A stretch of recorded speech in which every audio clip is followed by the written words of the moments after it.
The summer of 1965 was supposed to belong to Chevrolet. Dealerships were packed, the muscle car wars were heating up. Every manufacturer in Detroit was chasing one thing: more horsepower. But behind closed doors, inside General Motors engineering offices, another battle was unfolding.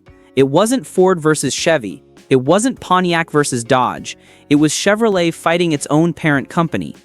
Because hidden beneath the hood of a handful of Chevelles, Corvettes, Caminos, and full-size Chevrolets was an engine so aggressive, so uncompromising, that GM quietly tried to keep it in the shadows. Most people know about the legendary 427.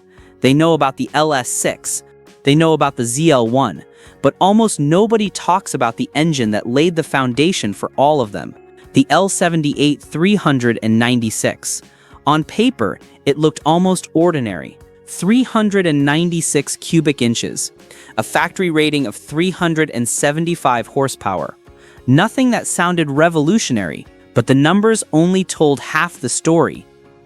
The real story was buried inside the block, hidden in forged steel, giant valves, brutal compression, and an engine that made far more power than Chevrolet ever admitted. And what happened next changed the muscle car world forever. To understand why the L78 became such a legend, you have to go back to the beginning of Chevrolet's Mark IV big block program.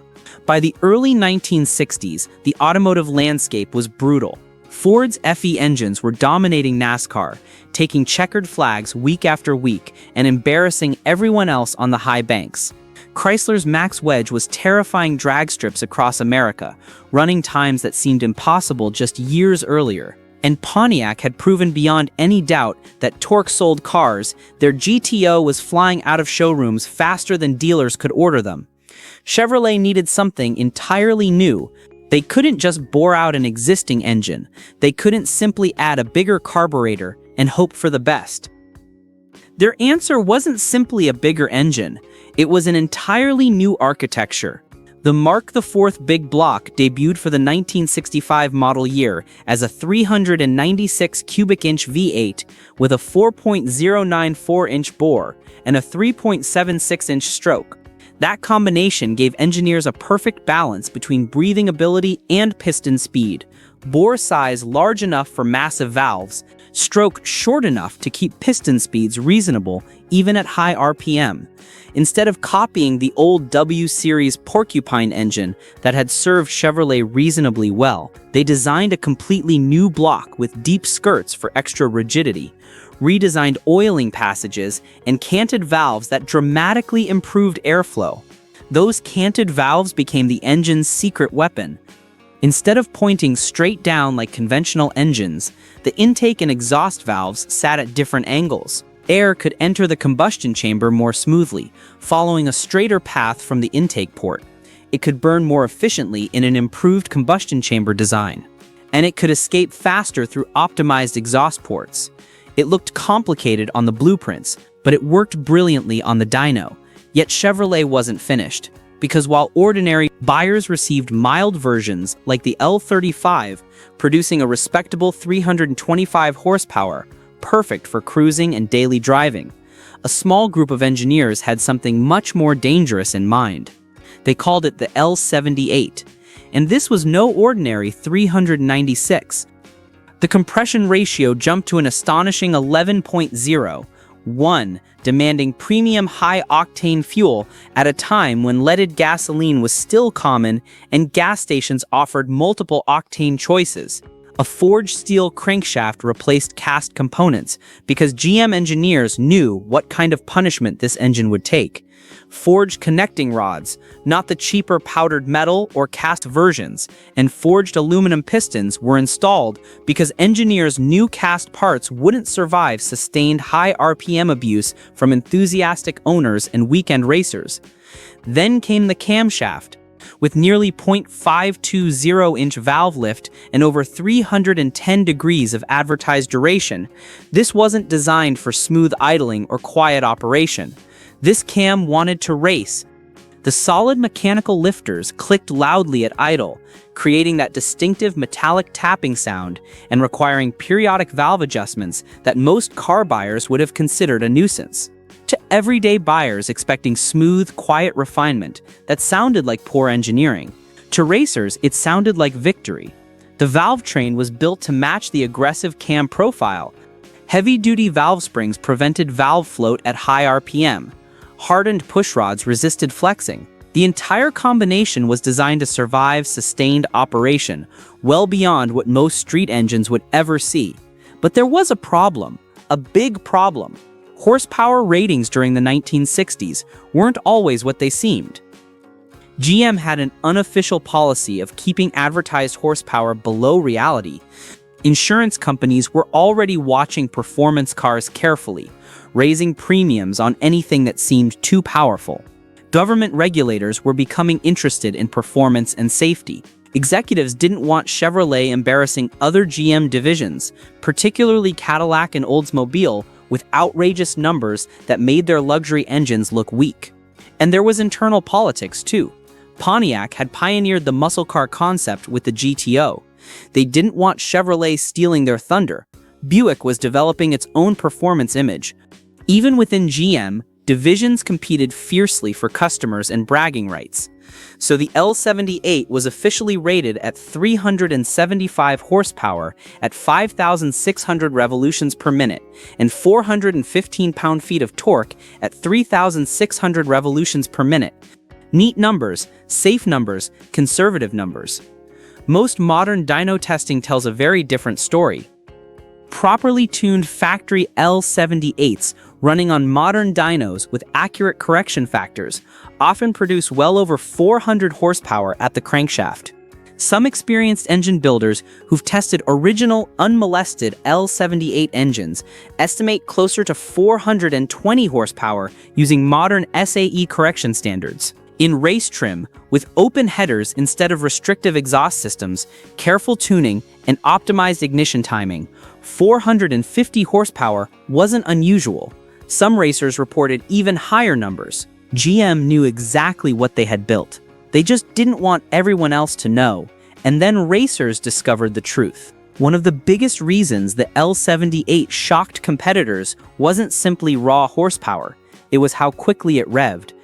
Thanks to the relatively short 3.76-inch stroke dimensions, the engine was comfortable spinning beyond 6,500 revolutions per minute when properly prepared with upgraded valve springs and careful balancing.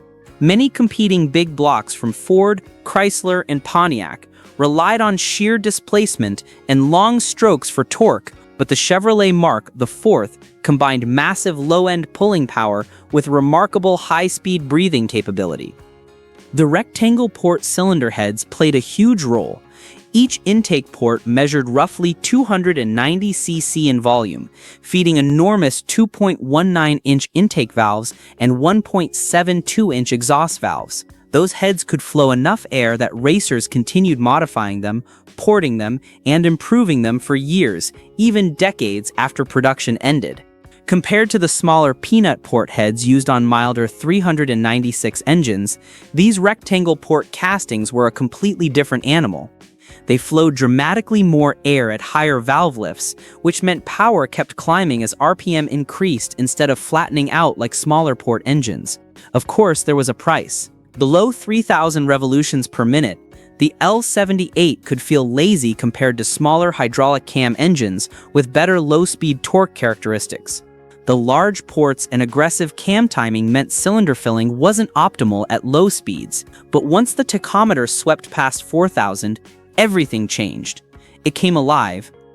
Drivers often described it as being kicked in the back.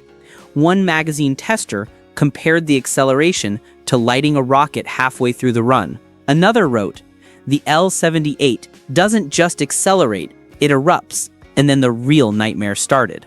With that much power came broken parts. Factory 4-speed Muncie transmissions survived surprisingly well, especially the close-ratio M21 and the heavy-duty M22 Rock Crusher with its straight-cut gears that whined like a supercharger. But clutches slipped under hard launches, drive shafts twisted like pretzels, rear axle gears shattered, U-joints failed. The weakest link was usually whatever component the owner hadn't upgraded yet. Street tires didn't stand a chance. Bias ply tires of the 1960s, even the widest available, simply couldn't handle the torque. Wheel spin wasn't optional, it was inevitable. Owners discovered that first gear became almost useless on ordinary pavement. Drop the clutch hard and you just sit there smoking the tires. One experienced drag racer reportedly joked, "The engine wasn't the expensive part. Replacing everything behind it was." At drag strips across America, from small local tracks to major NHRA events, the L78 quickly built its reputation. A properly prepared 1966 Chevelle SS396 L78 could run the quarter mile in the low 13-second range straight from the showroom, often around 13.4 seconds at approximately 106 miles per hour. Skilled racers with slicks, headers, tuning, and favorable conditions regularly push those times into the high 12-second bracket. Some of the most talented drivers, with perfectly prepared cars and ideal weather conditions, even dipped into the 12.0-second range. In the mid-1960s, that was incredibly fast. That was Corvette territory. That was supercar performance. Many supposedly more powerful competitors from other manufacturers couldn't keep up. Ford's 390 GT struggled to match those times. Plymouth's 383 came close but rarely beat a well-driven L78. Even some 427 powered cars from other manufacturers found themselves surprised by the angry 396. The Corvette received the L78 as well, turning America's sports car into something even more intimidating. Lightweight fiberglass combined with nearly 400 real horsepower or more created performance that rivaled much more expensive European machinery from Ferrari, Maserati, and Jaguar. Top speed approached 150 miles per hour depending on gearing and aerodynamics. 0 to 60 happened in well under 6 seconds. 0 to 100 came up in about 14 seconds. And remember, this was the 1960s. Most family sedans struggled to reach 100 miles per hour at all, but speed alone wasn't enough. Reliability mattered too. Street racers needed engines that could survive repeated abuse. Drag racers needed consistency. Weekend warriors needed durability. Unlike many high-compression performance engines that struggled under extended abuse, developing cracks, burning pistons, or grenading bearings, the L78 benefited from Chevrolet's incredibly strong bottom end. 4-bolt main bearing caps secured the crankshaft inside the block, dramatically reducing crank movement under extreme loads and preventing the block from flexing. The forged crankshaft resisted twisting forces that destroyed weaker cast components. The forged rods could handle power levels far beyond stock. Engine builders quickly realized something remarkable. These blocks could handle much more power than Chevrolet ever intended. Nitrous oxide systems adding 150 horsepower or more, superchargers and turbochargers, higher compression ratios approaching 12:1 or 13:1, larger displacement from stroker kits. The foundation was already there. The block, the heads, the bottom end, everything was overbuilt from the factory. That's why so many later race engines started life as L78 blocks. Serious engine builders would buy wrecked L78 cars just for the engine cores. Still, the engine wasn't perfect. Nothing ever is. The aggressive solid lifter cam required regular maintenance. Valve lash had to be checked frequently, every few thousand miles if driven hard. Ignore it long enough, and performance dropped noticeably as valves went out of adjustment. Push too hard without proper tuning and detonation became a serious threat because of the high compression ratio and aggressive timing curves. Cooling could also become an issue. During extended racing sessions or hot summer days stuck in traffic, temperatures climbed quickly if radiators weren't upgraded to higher capacity units with better airflow. Fuel economy? Forget it. 8 miles per gallon wasn't unusual under hard driving. 12 was considered good. Owners often joked that the fuel gauge moved almost as quickly as the speedometer. But nobody buying an L78 cared about miles per gallon. They cared about winning.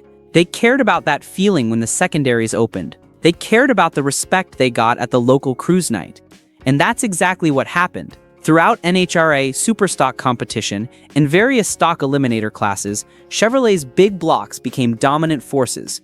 Racers appreciated the engine's breathing potential, incredible durability under competition conditions, and massive aftermarket support that exploded almost immediately after the engine hit the streets. Companies like Edelbrock, Holley, Crane Cams, and dozens of others began offering better intake manifolds, more aggressive camshafts with even wilder profiles, stronger connecting rods that could handle nitrous and blowers, improved ignition systems with better spark control, higher flowing cylinder heads with CNC porting. The L78 became less of an engine and more of a platform, a blank canvas for horsepower, a foundation that could support almost any power level you wanted to build. You can probably guess what happened next. The horsepower war escalated even further. By 1966, Chevrolet expanded the Mark IV family into the legendary 427 cubic inch engine using the same basic architecture.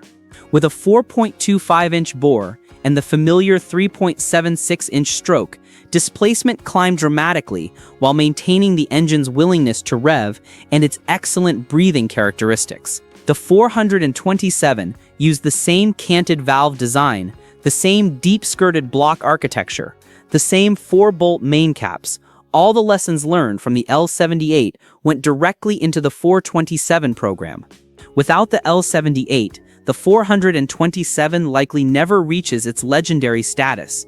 The engineering lessons learned from the 396, what worked, what didn't, where the limits were, directly shaped every high-performance Chevrolet big block that followed. The L72 427 that powered Corvettes and Chevelles to victory.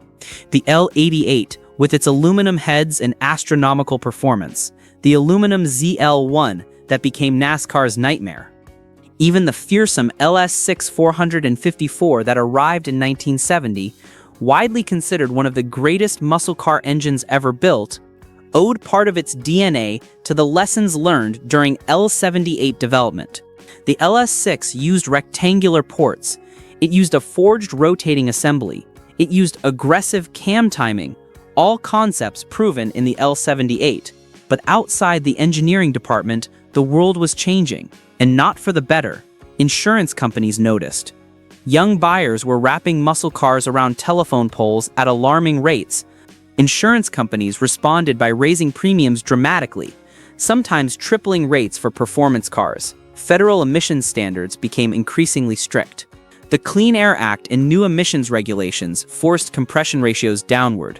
Leaded premium gasoline slowly disappeared, making high compression engines impractical. High overlap camshafts became harder to justify when emissions testing required smooth idle and clean exhaust.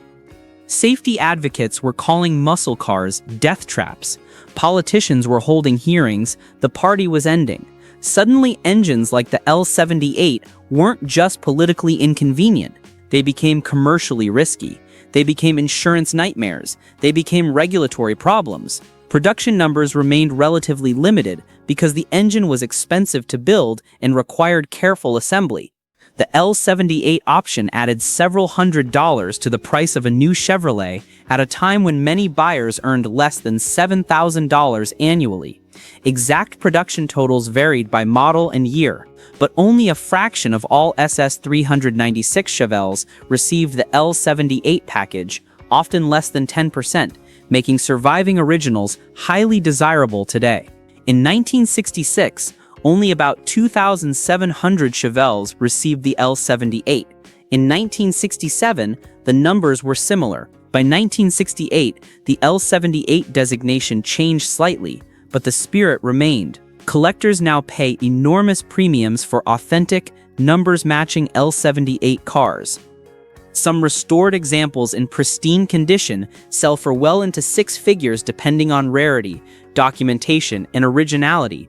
A perfectly restored 1966 Chevelle SS396 L78 with matching numbers and proper documentation can command $150,000 or more at major auctions.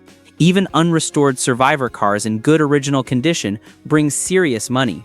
Ironically, the engine Chevrolet, once understated and kept in the shadows, has become one of the most celebrated big blocks the company ever produced. Its influence also stretched far beyond Chevrolet. Engine builders copied the rectangle port philosophy for their own designs. Cylinder head designers borrowed combustion chamber ideas. Racers studied its airflow characteristics for decades, trying to understand why it worked so well. Even modern aftermarket big block Chevrolet cylinder heads, designed with CNC machines and advanced flow benches, still trace their lineage back to the L78's original engineering concepts. Those canted valves that seemed so complicated in 1965, they became standard practice. That's an incredible legacy for an engine many casual enthusiasts have barely heard of. Because the truth is, the L78 wasn't famous for flashy advertising campaigns. It wasn't wrapped in marketing slogans or celebrity endorsements. It didn't need Steve McQueen in a commercial. Its reputation spread the old-fashioned way, from one racer to another at the drag strip, from one mechanic to another in the garage, from one shock driver who got beaten at the stoplight to the next. Every time someone underestimated that small 396 inches badge on the fender, they learned the same lesson. Displacement doesn't tell the whole story. Engineering does. Execution matters, and Chevrolet had executed brilliantly. Today, when enthusiasts hear the unmistakable mechanical ticking of solid lifters beneath a steel valve cover, they instantly know they're listening to something special. The rough idle that shakes the whole car, the sharp throttle response that feels like a light switch, and the explosive rush above 4,000 RPM that pins you to the seat.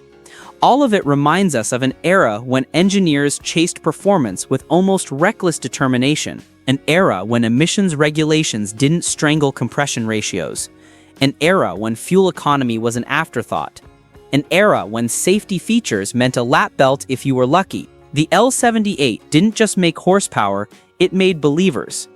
It proved that clever engineering, thinking about airflow, compression, cam timing, and how all the pieces work together could unlock incredible performance without relying on massive displacement alone.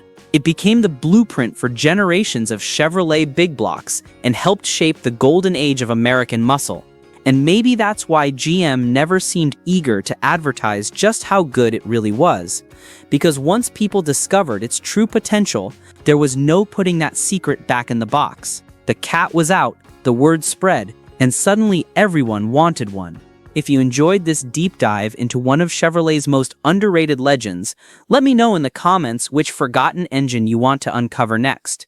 And if you love the hidden stories behind iconic cars and the engineering that changed automotive history, make sure to subscribe so you don't miss the next chapter, because there are plenty more secrets waiting to be told.